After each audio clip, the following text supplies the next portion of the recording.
جذبہ اپنے نفسوں میں ہم جگائیں۔ آپ نے کہا کہ ایک عورت نے زنا کیا تھا تو آپ صلی اللہ علیہ وسلم نے اس کو سنگسار کی سزا دی۔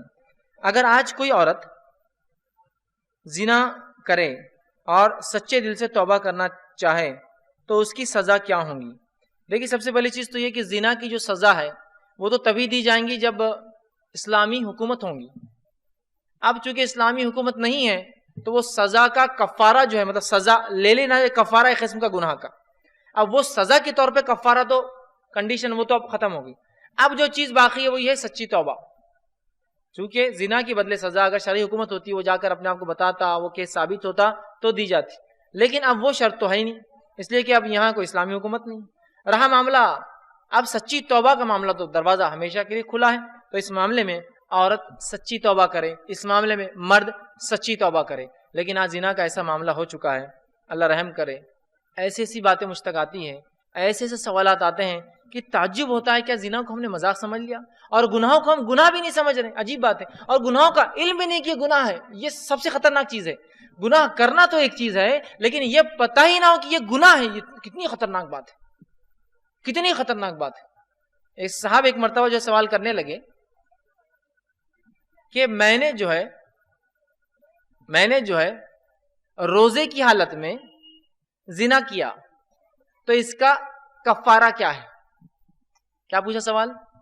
روزے کی حالت میں نے زنا کیا، اس کا کفارہ کیا ہے؟ تو میں نے یہ سمجھا کہ شاید انگلش میڈیم کا بچہ ہوں گا تو اس کو نہیں پتا زنا اور ہم بستری میں کیا فرق ہے، بیوی کے ساتھ رہا ہوں گا لیکن سوال کیا کر رہا ہے؟ زنا کا۔ تو میں نے کہا اگر روزے کی حالت میں اگر انسان ہم بستری کر لے اپنی بیوی سے تو اس کا کفارہ ہے 2 مہینے کے مسلسل روزے رکھنا 60 ڈیز یا 60 مسکینوں کو کھانا کھلانا۔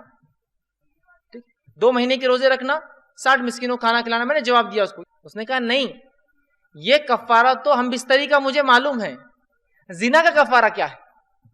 سبحان، اسے پتہ ہی نہیں تھا کہ زنا جرم ہے، گناہ ہے، اس کو لگ رہا ہے یہ ایک عام بات ہے، اب کر لی تو اب کفارہ دے دینا ہے اس کو۔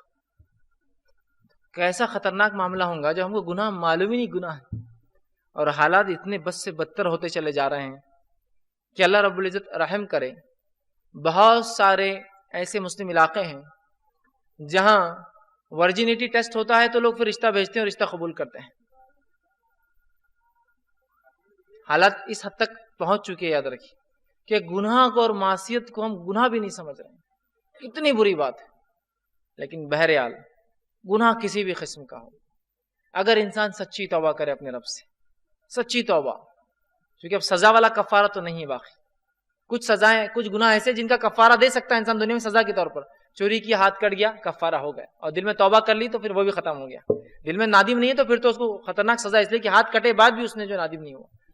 زنا کیا اس عورت نے، سزا کر لے لیا، اب تو وہ نہیں ہے، اب ایک معاملہ ہے وہ ہے توبہ کا، ہے نا۔ تو یہاں تو اور بھی سخت بات ہوئی نا، کوئی توبہ کرنا چاہے بھی تو کفارہ نہیں ہے اس کے لیے، تو یہ گناہ ہونے ہی نہ دے۔ لیکن آج معاملہ تو یہ ہے، حالت تو یہ ہے کہ جس کو میں سمجھتا ہوں بتانے کی ضرورت نہیں ہے، بتانے کی ضرورت نہیں، ایسے ایسے حالات اور واقعات سامنے آ رہے ہیں۔ تو لہٰذا بہرحال اگر وہ صدق دل سے توبہ، مجبوری والی توبہ قبول نہیں کرتا اللہ کہ اب تو شادی ہو گئی، اب کیا توبہ ہی مانگنا پڑے گا، اور کیا ہے، اب تو بچیاں بڑی ہو گئی تو اب ان کی شادی کا دور آ گیا تو اب شراب پینا چھوڑنا ہی پڑے گا، اب کیا ہے۔ گناہ کو ان کے معصیت کی وجہ سے آپ چھوڑے، ان کی برائیوں اور قباحت کی وجہ سے چھوڑے، اگر سچی توبہ کریں گے انشاءاللہ العزیز ہم اپنے رب کو ضرور بھی ضرور توبہ قبول کرنے والا، گناہوں کو معاف کرنے والا انشاءاللہ پائیں گے۔